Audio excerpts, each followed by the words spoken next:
What's up guys, it is the weekend and I was flicking through my backlog of games. I actually have a few recorded and ready to go, trying to find some videos to put up for the next couple of days, and I realised that I need to find a system. I was flicking through the catalogue of games and I was like, there's noise. You may get sick of seeing noise, and I know I'm practicing for regionals and store kits and all that kind of thing, but I still need to get a bit of variety in there, try and break it up a bit and try and explore new concepts and new decks. So I've mentioned in the past that Az breaks his into like 4 game blocks. You'll know exactly which ID he's going to play on a given day. I'm not sure what kind of system Kiv or Biokan have, but they seem to mix it up fairly regularly as well. And you know, to make me a better player as well, I get to try out new decks, see what the flavour of the month kind of thing is, and get more practice and more experience. Anyway, hopefully all this practice will have paid off. I mean, I've played Noise quite a lot of late, and we're going into the store kit tomorrow, and I'm feeling pretty good, I have to say.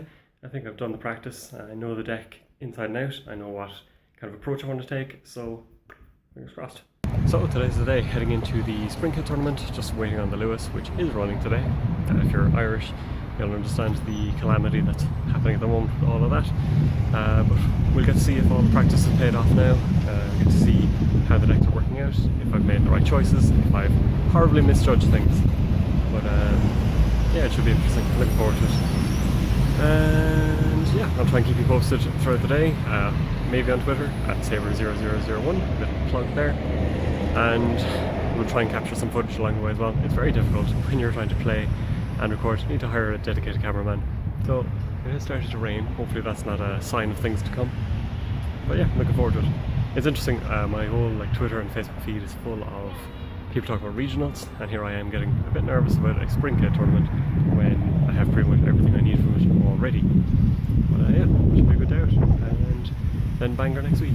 So I was chatting with non-Netrunner fans last night, or friends last night I should say, and for some reason I got around to talking about comparisons to stuff with GWE, or if there's entrance themes, and something that I would actually really like as an idea, because I don't announce my interest on Facebook, and I often arrive, as I am now, just before the tournament kicks off. So it would be great to just appear to some sort of entrance music or theme.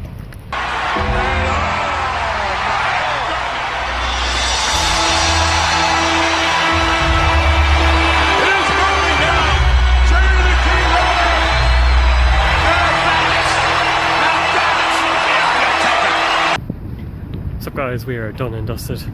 Well, we did a long time ago. When I came out of the tournament, out of Gamers World, it was raining, kind of like it is now. Very, very heavy rain, cold and dreary.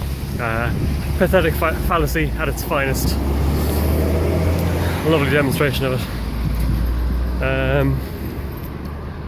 So yeah, safe to say today did not go as planned. I'll do a full recap in a little while when I've had a bit of time to process it, kind of mull it over, work out what I'm going to say. But yes, there are tales of both triumph and tragedy to talk about. It was an interesting day out. Things worked kind of as they were expected to, and yeah, once again didn't really call the meta correctly. People bringing out all sorts of weird and wacky stuff, but yeah, we'll go through all of it when I'm indoors / drier / warmer. But we got the tournament experience we were looking for. We have a week to mull over things, work out what we want to change, what we want to bring, and then get ready for Bangor. So it's a brand new day. We've had a lot of time to reflect on what happened, what went right, what went wrong, sometimes more wrong than right. First pro tip is, if you know that your deck is weak in certain matchups, or if you've said there's a lot of ways it loses, don't bring it if you want to compete in a tournament. In the run-up to this tournament, I've talked a lot about how the Blue Sun match has A, bad matchups, and B, certain weaknesses. For example, the undefended assets, while they're cute and a great inclusion if they work, they can be run easily when they're unresed because you're not running traps. Second thing is, if something is advanced, it's a giveaway that's an agenda, and if you're not ahead by good bit of money, they're free to run it. It might be difficult to get in there, or not, as you'll find out in a second, but it can be done. So onto the tournament itself. First match I was up against Oshin, and I don't know if I've beaten him in a tournament setting so far. He was playing Noise, as he tends to do, and Palana. First I was running, I believe, as Noise, up against Palana, and he was making tons and tons of money.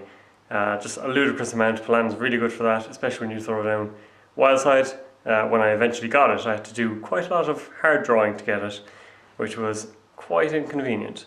But once I got up and running a bit, once I got my rig good to go and felt that I could push for things, got Mimic down for example, and slowly started eating away at his credits. And there was a couple of turns where he was going for, click for credits. I had seen a celebrity gift at one point on R&D, and suspiciously he wasn't playing it. He later revealed that he had 4 agendas in hand or something. So I need to up my pressure game on HQ more as noise. Did lose a side game of a Future Perfect on R&D, so I knew that was hiding out in HQ and was slowly poking at it. Managed to pick up a glove of food on the way.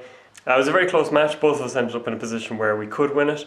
He played a restructure instead of installing an agenda because I was making a big push on R&D, and that may have been a costly one because I did break myself going R&D over and over and over again, and he would have been able to score out the agenda easily enough, I believe.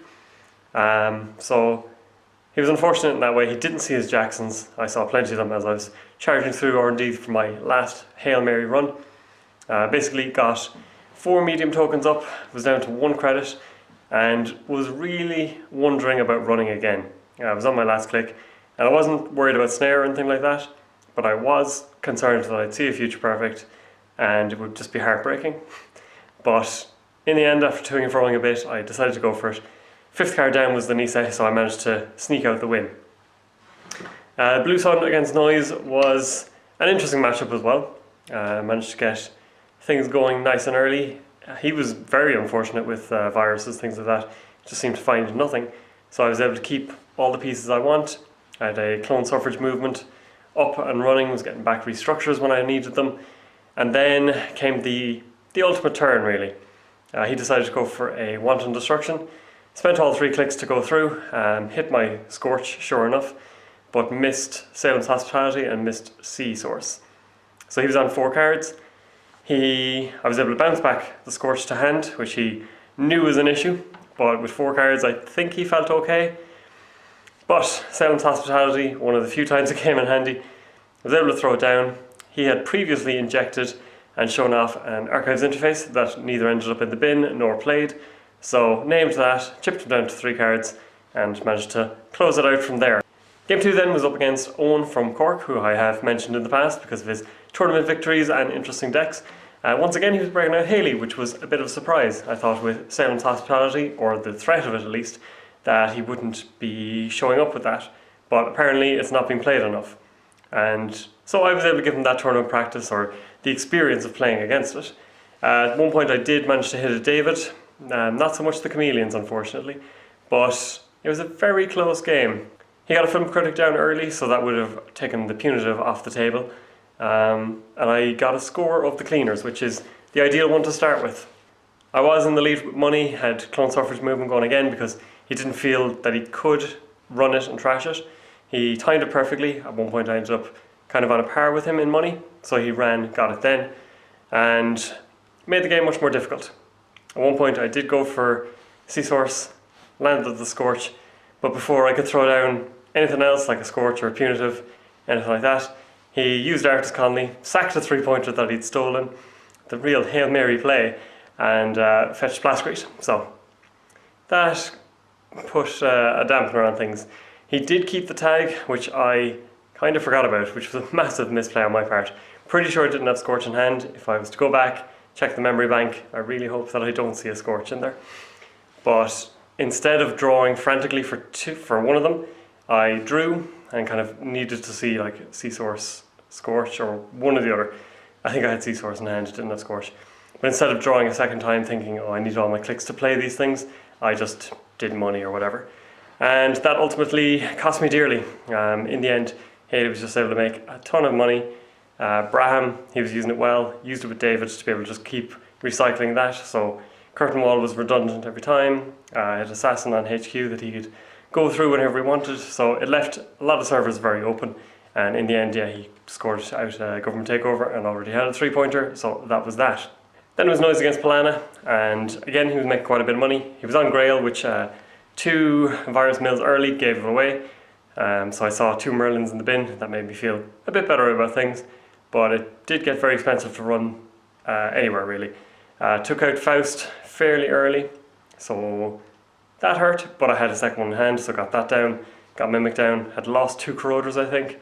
So it was a tough one, and in the end, yeah, Polana did what Polana does.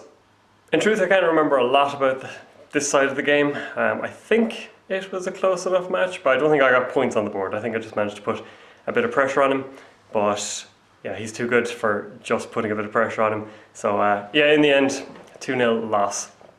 Round 3 then, against another one of the Cork lads, Sean. Another one that you're going to see at top 4 tables an awful lot. He was playing Valencia and Sync. This was my first taste of the kind of Apocalypse Valencia build, but God, it was an awful match. He said as much himself many times. He couldn't find Eater, I couldn't find what I wanted, and a lot of turns were just me clicking for 3 credits, him clicking for 2 credits and trying to draw an Eater, and he was pitching Siphons, Apocalypses, everything like that. He kept my curtain walls down. I would protect them, but he'd be using DDoS and blackmails just to get through, use the David tokens to blow up the curtain wall, and we'd be reset once again. So that happened quite a few times. It was a very cat and mouse game, but wasn't all that interesting. And in the end, it was the typical worst matchup of I'd installed advance, he'd be able to blackmail through. You've enough same old things in Deja Vu's going around to catch out plays like that. So couldn't instill a fear that, oh, maybe it's a cerebral. No, not a chance. He also had the Plascrete down nice and early, and you know, he's not going to get caught out by going, oh no, I suddenly have 3 cards and die to Seesaw Scorch. Nothing like that. So yeah, a tough one. Then against Sync, I just ran the wrong things basically. Turn 1, ran a Naked News team, took it as a -1. Turn 2, he got an Astro out naked because I didn't run it. And turn 3, I think I hit another news team, and it was just downhill from there, if it can get much worse. It was kind of a variant of the deck that's going around Timmy Wong's design, I believe. A couple of different agendas, the kitties for example, which I managed to score one of them for him as well. And yeah, just a tough match. Didn't quite get going, and yeah. Last game then to close out the day was against Damien. He was playing Valencia as well. Apparently I missed the memo that this is in vogue again. Who knew? And he was also playing Argus. I think it's a similar deck to possibly, is it Jesse Marshall's? It's the winning agenda one anyway, where you just make tons of money, you don't care about bad pub. Now I've played a couple of times against Argus in general, and I tend to do okay in it. I try not to run archives and just too many face down cards. I don't get too greedy, things like that. He got a couple of early scores and gave me tons of bad pub, which was kind of irrelevant to me and inconsequential to him. He went for an Atlas score at one point. I used I've had worse, thinking worst case scenario, this is an archer. Went for it. He bluffed that it was an archer, reached for an agenda to flip it. In the end it turned out to be paper wall, so it's the scariest paper wall of all time that I'm running into with 8 cards in hand just in case. I got my hands on the Atlas, and I managed to get quite lucky with the snipes as well. I picked up another 2-pointer and a couple of 1-pointers, and he was quite unlucky with agenda flood, things like that, or just perfect snipes, and yeah, noise. As I said then, he was playing the Valencia build. Again, it was an Apocalypse one, so yeah, I need to look up what the story is with that. Maybe start putting Chrysium grids back in decks. It was a very tough matchup, I will say. I felt under all sorts of pressure. I couldn't quite get the credit lead. Suddenly Anarchs have 30-40 credits just floating around the place. It's tough going. But I did make one fatal flaw, and this would possibly haunt me for a long time to come. He had 4 cards in hand after making a run. I had a little more money than him, and I was pretty sure that one of the cards in hand was I've had worse. He made the point of even showing me 4 cards in hand. It's kind of a giveaway that you're going to hit one of the cards that he doesn't mind losing. So I tagged him and scorched him, spent so much money, leaving me with 1 credit. Second scorch is in hand. I look at my board and I see a rezzed Caduceus. All I had to do was bounce it back to hand. I'd leave myself with 4 credits and I'd be able to do a second scorch. Yeah, that one hurt, I will say. So overall I was left with a pretty horrific record, but a lot of learning experiences, and good experience as well playing wise, because I played against what turned out to be the top 4 players there. And I think it's only by making some of these absolutely ridiculous mistakes and plays that you instill that knowledge in yourself not to make it again. I've definitely learned from previous experiences, but I won't make it again. Chances are I won't be playing Blue Sun at the next one, but you know, for future reference. Now, funnily enough as well, I took to Jinteki.net last night and one of the Cork lads popped into the game, Alan, hello, and saw Industrial Genomics and must have thought he's given up on Netrunner altogether. If he can't enjoy it, he's not going to let anyone else enjoy it. But no, it turns out I was playing a weird homebrew deck that uses Hermitage Committee and Mutate to turn your Feeble Quandary into like a Janus or an Archer. It was fun, it was janky, I think it was something that I needed. So that's it for me this week, and thank you very much for watching. This weekend we'll be going up north to participate in regionals, our first of the year, despite all my social feeds being full of it for the last week. Stay tuned to find out more.